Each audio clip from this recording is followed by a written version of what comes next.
So that's our discussion of patristic sources. We want to talk now about a couple of very important, fundamentally important medieval sources. And the first source that we're going to talk about, early medieval or later medieval sources, and the first source we'll talk about is Augustine.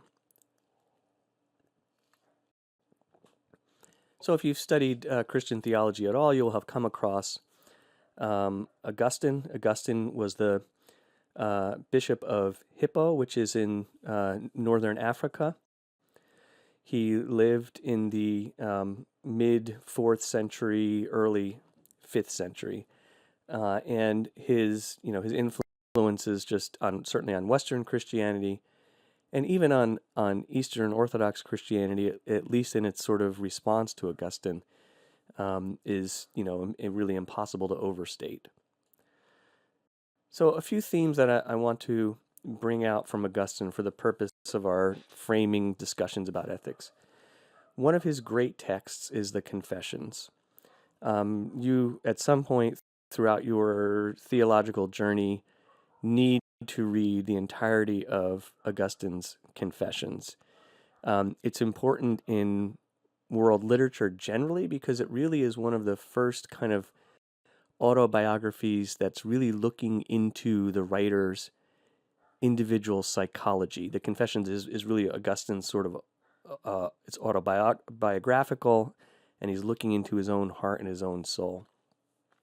And it's important theologically for a whole bunch of reasons, and one of them for our purposes, he's really focusing on what I've listed here as interiority and desire.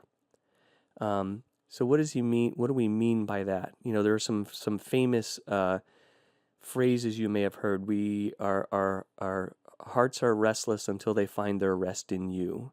That's a phrase from roughly stated from Augustine. Every person in their soul has a God-shaped hole.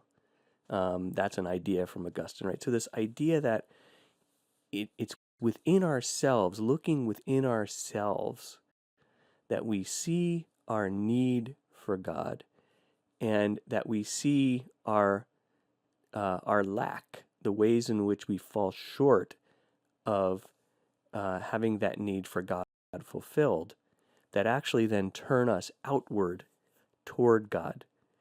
There are some terms that get picked up, and one of them is curvatus in se, turned in on yourself. A person who isn't living right is turned in on themselves. A person that, when they turn in on themselves, recognizes that they need something more, and therefore begins to turn out and to find God, is beginning to live rightly. A related, really important theme in the Confessions is the theme of desire.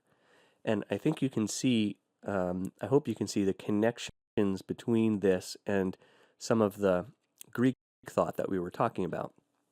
So the idea of desire is, what are we being drawn towards? What do we desire the most? What do we really desire the most? And how can those desires really be fulfilled?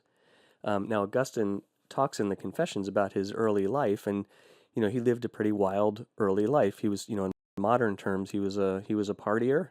He slept around, all kinds of things like that. And he realized somewhat later on that he was trying to fill a desire, but really the desire he was trying to fill was a desire for God, and he was missing it. Right?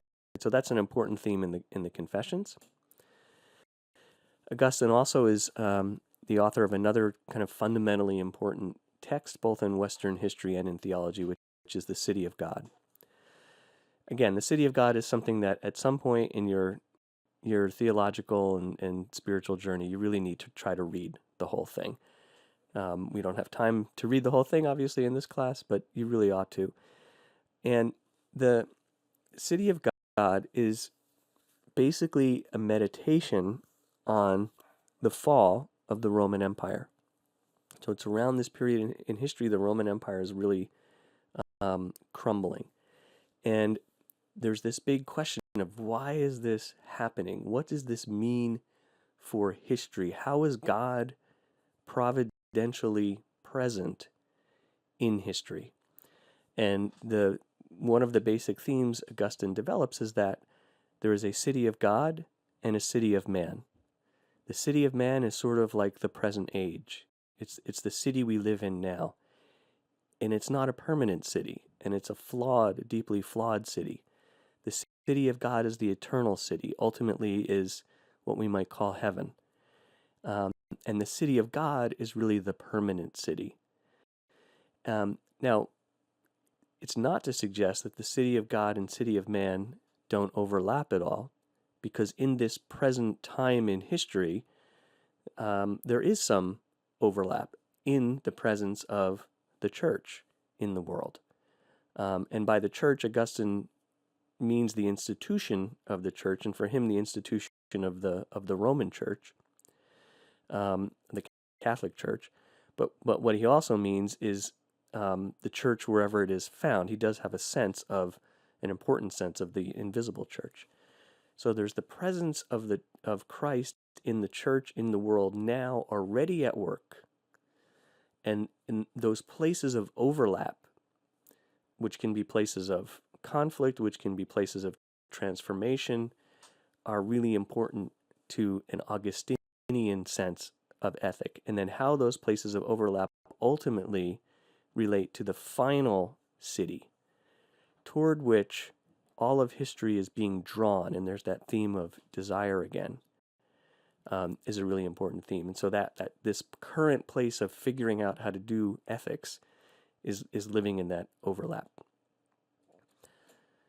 Another important theme from Augustine, which I'm sure most of you will recognize, is the theme of original sin.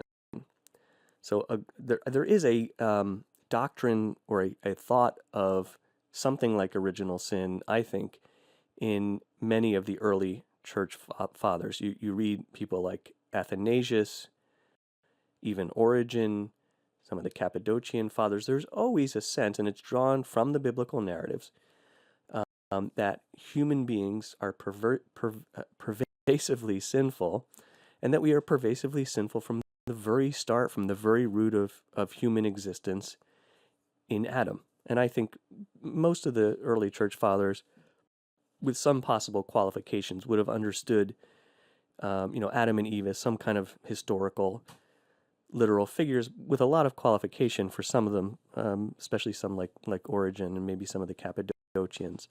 They weren't nearly as literalistic as sort of modern day creationists, but kind of setting that aside a little bit, the notion is that the very root of humanity involves a departure from God's plan. Now, but Augustine is wrestling with this in a particular context against Pelagius, and Pelagius is a monk who is trying to, kind of reading Pelagius charitably. He's trying to preserve the important theme of human freedom, that human beings are morally and ethically free, and that if ultimately we fall short and are punished by God, we're responsible for that ourselves. God doesn't ordain anyone to be lost, and that's a theme, I think. Now, as we'll talk about Calvin in a few minutes, some strands of Christian theology would actually go all the way in rejecting that idea, but I would suggest the mainstream of historic Christian theology did not, was trying to preserve a notion of human freedom, as was Augustine, by the way. But Pelagius said, well, in order to say that, we can't have the notion that human beings are sinful at the root, because if we're sinful at the root, we're really not responsible for our own choices. And Augustine was responding to that, and he was trying to say, no, we are sinful at the root, but we are also responsible for our own choices. And that's kind of the context in which he developed his doctrine of original sin. And, kind of famously, Augustine's doctrine gets kind of what I would say is biologistic. What I mean by that is he sees Adam as a historical figure transmitting original sin through physical propagation. Of course, he didn't have any kind of concept of genes or anything like that, like we might have today. And that's not even really what he meant. But somehow, through the procreation of the race, original sin is transmitted, and it's something that completely deprives us of the ability to live a fully righteous life without grace. So his real emphasis in doing all this is to show the importance of grace and to preserve against Pelagius the fundamental doctrine of grace. But this notion that human beings are sinful at the root is an important Christian theme and an important Augustinian theme. And as we think about ethics and how to do them, and especially about Christian ethics and the role of the church, we're going to have to ask, what is it that ethics really asks of us? How does the calling to live a certain way relate to the need for God's grace to enable us to live that way? And what does that say about ethics in the broader sense of the whole world? Okay, so we have that theme. We also have this theme here of evil as deprivation. And we've mentioned this a little bit already, and I'm going to kind of just go down here for a second, which is when we've talked about Platonism and the Stoics. And the Neoplatonists are a school of Platonists around the time of Augustine who are becoming really influential, who are taking themes from Plato and really kind of amping them up. But remember this idea that from Platonism, right, that the only thing that really exists is good. And what evil fundamentally is a deprivation or a missing the mark from the good. And Augustine really develops that idea to try and say that evil has no metaphysical existence. There is no such thing, so to speak, as evil. Of course, he recognized that there's terrible evils in the world and terrible evils in people's hearts. But what he wants to say is that that's not a thing in the created order, because that would make God the creator of evil. Remember, there is only God and creation. Metaphysically, for Christian theology, that's all there is. So God can't be the creator of evil. What is evil then? For Augustine and the Augustinian tradition, evil is really a deprivation or a lack or a missing from what is good. And that definitely reflects the Neoplatonic influence and the Stoic influence on Augustine's thought, as well as Augustine's own kind of wrestling and grappling with those influences. Another important area to talk about with Augustine is the question of sex, which obviously is an important theme for Christian ethics that we will be talking about in some detail during the semester. So Augustine is often viewed as kind of anti-sex. It is, I think, fair to say that there are parts of the early Christian tradition, including some of the Greek fathers that we talked about just a few minutes ago, who had very ambivalent attitudes about sex. Some of them actually thought that sexual intercourse was not part of God's original created plan for humanity, that sex was, as the means of procreation, only became part of the human experience after the fall. Now, Augustine did not think that. And in fact, in his own context, Augustine really had a positive attitude, in a sense, about sex, because he affirmed that sex and sexuality were part of the created order, and that therefore marriage is not a second best kind of thing, but for many people, maybe most people, marriage is a normal, natural part of human existence. Now, having said that, Augustine since he did tie original sin to procreation, there was some ambivalence in his attitudes about sex.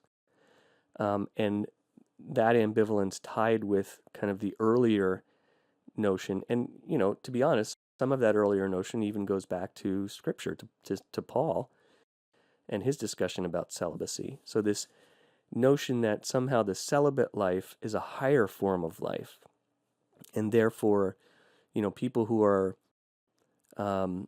full-time Christian workers in today's language, right, monks or priests or whatever, ought to be celibate, is a theme that, kind of comes out. So there is some ambivalence, but we do want to also emphasize that Augustine's in context, Augustine is trying to give a positive theology of sexuality. Okay, a final piece that I want to speak about for Augustine here is his thoughts about war. Now, one thing I didn't mention about some of the early church fathers that I actually wanted to was that many of the early church fathers were against war. Many of the early church fathers did not believe that Christians could legitimately serve in the military. And that sounds a bit shocking to our modern ears, particularly if we're, North American Christians, particularly in the evangelical or Catholic branches of the church, where we tend to really honor our military and honor military service. But of course, if you put that in historical context, these earlier thinkers are generally operating in a circumstance when the church is in the minority. The church begins to move out of that minority status, and Augustine is squarely a writer of Christendom. And so Augustine wants to say, well, how can a Christian ruler engage in war? How can a Christian society engage in war if it becomes necessary to do so? And as he wrestles with that, he begins to develop what becomes known as the just war tradition. Now, I would say that probably today in mainstream Christian thought, in terms of what the Eastern Orthodox churches generally would teach, in terms of official Roman Catholic teaching, in terms of what most of the mainline Protestant churches and evangelical Protestant churches would teach, just war theory is probably the mainstream theory. And the idea here is that war is evil, but there are circumstances in which it is necessary and therefore can be just and justifiable and not sinful to engage in. And notice how this ties to Augustine's ideas about providence and history, this overlap between the city of God and the city of man. We're not there yet. It's not perfect yet. So there are things provisionally that might have to be done in order to promote sort of the broader good. When we will have a whole chapter that will talk about war and pacifism and so on, and we'll delve more into the requirements of just war theory then. But just for now, note that Augustine is one of the very, very key early figures in developing a theology of just war.